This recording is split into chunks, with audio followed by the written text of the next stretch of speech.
இன்னைக்கு தளபதி விஜயோட அப்டேட் என்னன்னு பார்த்தீங்கன்னா, நடிகை ஜோதிகா அவர்கள் சூர்யாவை திருமணம் செஞ்சதுக்கப்புறம் பல வருடங்களாக சினிமாவில் நடிக்காமல் இருந்தாங்க. இப்போ மறுபடியும் தன்னோட நடிப்பை ஸ்டார்ட் பண்ணியிருக்காங்க. தளபதி விஜயோட சேர்ந்து நடிக்க ஜோதிகாவுக்கு மெர்சல் திரைப்படத்தில் வாய்ப்பு கிடைச்சிருக்கு. உங்க எல்லாத்துக்கும் நல்லாவே தெரியும், ஐஸ்வர்யா கேரக்டரில் நித்யா மேனன் கலக்கியிருப்பாங்க.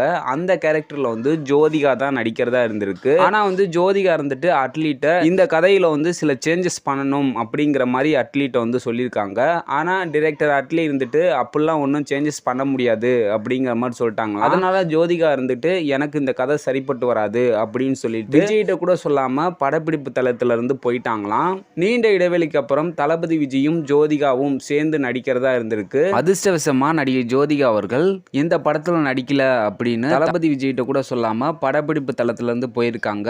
ஸோ இதனால தளபதி விஜய் ரொம்பவே வருத்தப்பட்டார்னு சொல்லப்படுது. இன்னைக்கு தகவல் சோசியல் மீடியால வெளியே இருக்கு. ஸோ மீண்டும் ஒரு தளபதி விஜய் அப்டேட்டோட உங்களை சந்திக்கிறேன். ஓகே பாய், உங்கள் ஹீரோ.